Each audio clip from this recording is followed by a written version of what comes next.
दिग्गज fund manager प्रशांत जैन ने उन निवेशकों के लिए बड़ी बात कही है जो बाजार में लगातार गिरावट से मायूस हैं। उन्होंने ये कहा कि पिछले कुछ समय से बाजार के कमजोर प्रदर्शन का मतलब ये नहीं है कि इन्वेस्टर्स का पैसा डूबने जा रहा है। उन्होंने कहा कि कई बड़े उतार चढ़ाव की साइकिल के बावजूद भारतीय शेयर बाजारों ने उन निवेशकों को बड़ा इनाम दिया है जिन्होंने अपना धैर्य बनाए रखा है।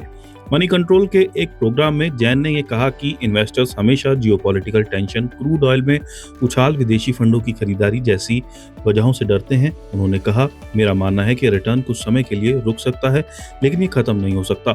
उन्होंने कहा कि भारतीय बाजारों में कई बार लंबे समय तक रिटर्न नहीं दिखता, लेकिन इकोनॉमिक ग्रोथ और कंपनियों की अर्निंग्स बढ़ने पर बाजार में रिकवरी आई है। जैन ने यह कहा, ये पहली बार नहीं है कि इंडियन मार्केट्स में करेक्शन है या बीते 2 सालों से रिटर्न नहीं मिला है। मैंने अपना करियर तब शुरू किया था जब सेंसेक्स का रिटर्न 10 सालों तक जीरो था।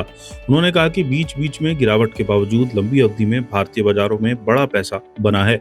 उन्होंने कहा, अगर आप बीते 45 सालों को देखें तो सेंसेक्स में 100 रुपए 75,000 रुपए हो गए हैं। अगर आप इसमें डिविडेंड जोड़ दें तो शायद ये 1,20,000 रुपए हो जाएगा। उन्होंने कहा कि शेयर बाजारों में ऐसा समय आता है जब पैसा नहीं बनते हैं। लंबी अवधि के निवेशकों को इससे हैरान नहीं होना चाहिए। उन्होंने कहा, सेंसेक्स के 47 सालों के इतिहास में 14 साल ऐसे हैं जब मार्केट ने नेगेटिव रिटर्न दिया है।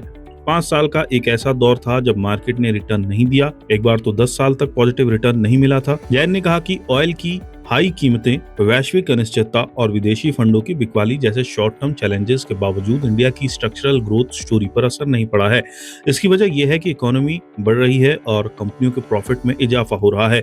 इसका मतलब है कि आखिरकार मार्केट की दिशा बदलेगी। उन्होंने कहा कि भारतीय शेयर बाजारों के हालिया कमजोर प्रदर्शन की वजह ग्लोबल इन्वेस्टर्स की ताइवान, दक्षिण कोरिया और अमेरिका जैसे बाजारों में निवेश है, जहां उन्होंने कहा इंडिया में एआई से जुड़ी कंपनियां नहीं हैं, जिससे विदेशी फंडों ने एआई कंपनियों वाले मार्केट्स का रुख कर लिया है। उन्होंने ये कहा कि विदेशी फंडों के थोड़े समय के लिए इंडिया से दूरी बनाने के बावजूद बाजार में लंबी अवधि के निवेश के मौके रहे हैं।